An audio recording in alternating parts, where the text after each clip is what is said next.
Donc vous voyez ici, quand je termine toujours sur l'explication de la troisième fonction que j'ai utilisée pour la détermination de la fonction coût de mon TSP, de mon problème d'optimisation qui modélise le problème de voyageur de commerce. Ok, donc dans cette fonction coût, j'utilise la fonction sum de NumPy. Donc je vais expliquer cette fonction. La syntaxe de la fonction, c'est NumPy sum qui a 4 paramètres: array, le tableau, access, l'axe spécifique, le dtype et le out. Donc cette fonction renvoie la somme des éléments du tableau sur l'axe spécifié. Donc en somme, avec cette fonction, je somme tous les éléments du tableau. Pourquoi j'ai pensé à cette fonction? Mais c'est sûr que je vais penser à cette fonction. Pourquoi? Parce que dans la formule mathématique que je vais utiliser pour mesurer les distances entre deux points, on a ici une sommation point. On a la sommation entre deux carrés ici, ce sont les carrés de la soustraction des abscisses et des ordonnées. Donc puisque j'ai ici un point et j'ai plusieurs villes, c'est-à-dire ici c'est la distance entre deux points A et B. Maintenant j'ai plusieurs points villes, donc je vais faire une sommation des différentes distances entre les différentes villes du chemin hamiltonien. Vous voyez, donc je vais faire la distance entre 0 et 1, plus la distance entre 1 et 2, plus la distance entre 2 et 3, plus la distance entre 3 et 4. C'est pour ça que j'ai pensé à utiliser la fonction somme, parce qu'elle va me sommer les différents éléments du tableau. Dans notre cas, c'est une matrice à 2 colonnes et 2 lignes. Parce que ici, la matrice utilisée, c'est la matrice que j'ai obtenue en fusionnant les deux vecteurs colonnes, c'est la matrice XY. Bien.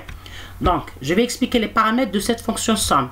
Le premier paramètre array, c'est un tableau d'entrée. C'est le tableau que je vais, c'est-à-dire que je vais utiliser pour sommer tous ces éléments. Bien. Access, c'est l'axe le long duquel on veut calculer la valeur de la somme.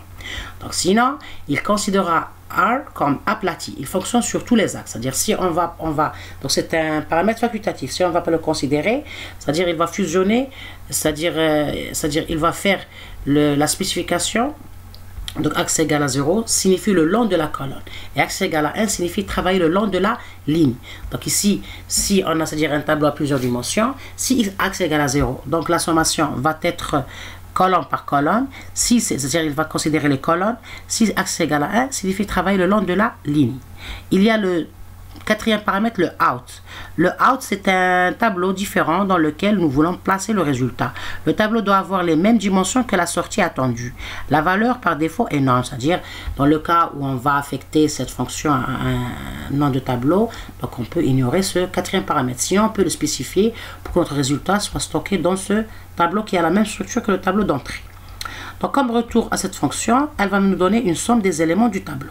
Donc, on a deux façons c'est-à-dire il y a deux façons avec laquelle elle va nous donner cette somme. Donc, ou bien elle va nous donner une valeur scalaire, c'est-à-dire une seule valeur scalaire, si l'axe est nul. Si axe est égal à 0, donc la sommation va être élément par élément et on va avoir une seule valeur scalaire. Si on a axe, c'est-à-dire si on a un axe spécifié, axe égal à 1 par exemple, donc ça va retourner un tableau avec l'addition des différentes colonnes ou bien des différentes lignes. Elle va retourner un tableau.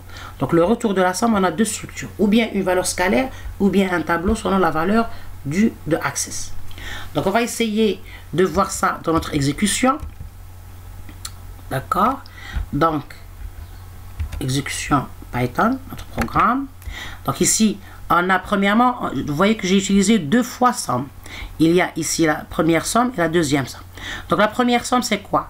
C'est le fait de sommer toutes les distances des éléments. Je vais sommer toutes les distances des villes du chemin hamiltonien. La deuxième somme, elle est utilisée pour pouvoir structurer la somme entre les carrés des coordonnées de deux points. Donc, parce que la racine carrée ici, c'est la racine carrée de la somme des différences moins, vous voyez ici, donc c'est somme xy qui est les coordonnées de la première ville moins impérole xy au carré. Ici, j'ai fait, c'est-à-dire la rotation pour avoir les coordonnées du deuxième point consécutif, bien sûr, dans le tableau xy obtenu. Ici, je vais expliquer ici. Donc, la sommation, comment elle va faire? Comment elle va être faite? Premièrement, je vais prendre le premier élément de xy, puis le deuxième élément, elle est obtenue avec la fonction roll, c'est-à-dire le deuxième élément ici de la fonction. Donc, je me déplace.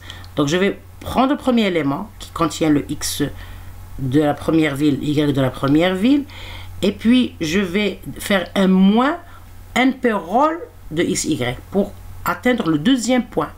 OK? Et le premier, il va être stocké en dernier parce qu'on n'aura plus besoin du premier élément, on l'a déjà considéré. Et calculer la racine carrée. Et puis la somme entre les deux, c'est-à-dire les abscisses des deux points et les coordonnées des deux points. Vous voyez? Et ainsi de suite. Donc, c'est-à-dire jusqu'à terminer toute la dimension du tableau. Donc, vous voyez que la première somme, c'est SQRT 1 par somme, XY moins 1 par roll XY. Ici, moins 1 parce que je me déplace avec une seule position. Et axe égal à 0, c'est ligne par ligne. Et bien sûr, ici, je considère le carré parce que j'ai racine carrée de XB moins XA au carré moins YB moins plus YB moins YA au carré. Donc, et ici, axis 1, c'est-à-dire au début, on va avoir un tableau. Parce que j'ai pris le axis égal à 1. La première somme ici, axis égal à 1. Parce que ce paramètre axis, c'est le paramètre de la première somme. Donc, au début, je vais avoir un tableau. Et la deuxième somme, je n'ai pas spécifié le axis. Donc, c'est axis égal à 0. Parce que c'est par défaut. Donc, je vais avoir une valeur scalaire. Cette valeur scalaire, c'est la distance du chemin hamiltonien. Parce qu'on a dit, si on a spécifié que pour le paramètre somme, si axis égale à 0, c'est important, c'est pour ça que je vous dis que c'est très important de connaître la syntaxe de la fonction. Bon, premièrement, sa sémantique, deuxièmement, sa syntaxe et respecter qu'est-ce qu'elle fait et comment elle le fait. Donc ici, si axis égale à 0, donc on va avoir une valeur scalaire. Si axis égale à 1, donc on va avoir un tableau avec les valeurs de la somme le long de l'axe. Donc c'est ce qu'on a fait ici. Au début, je vais avoir un tableau qui va avoir la somme des différentes, c'est-à-dire les SQRT des différents ordonnées des points villes.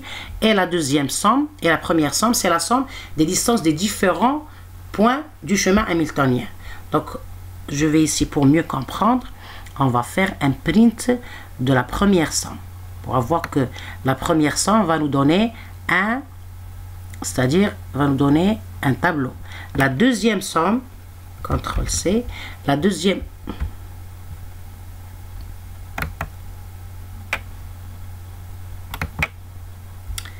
Ce que j'ai fait ici.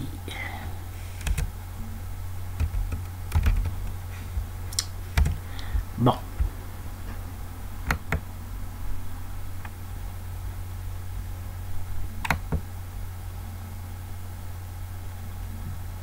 Ça prend du temps parce que je voulais copier la formule. Ben, je l'ai perdue carrément. Donc on va attendre qu'est-ce qu'il va nous donner et puis on va sinon on va la réécrire. Ça prend du temps parce que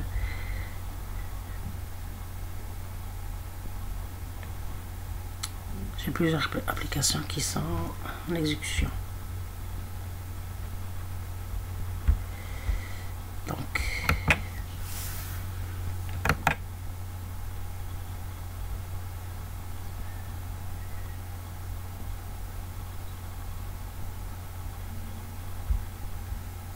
bien, donc c'est pas grave, je vais la reprendre d'ici.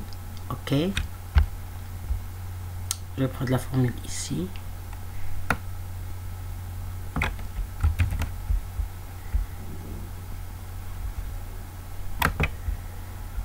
Donc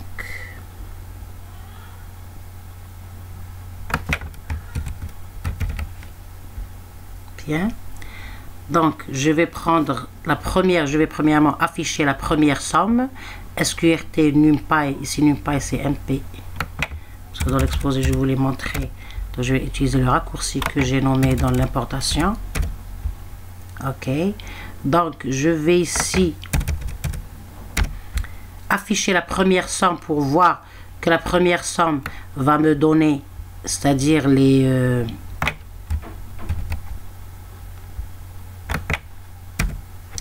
donc print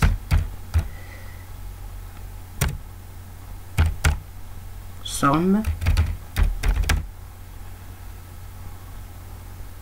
égale, donc virgule, CTRL V. Bien, la première somme qui va me donner un tableau, OK, et la deuxième somme va me donner un SQRT, c'est-à-dire une valeur scalaire, parce que ici on a axe égal à 1, donc ça va me donner un tableau. Je vais voir si mes données sont, mes parenthèses sont correctes. Donc on a XY MP roll, j'ai ici les deux parenthèses du rôle.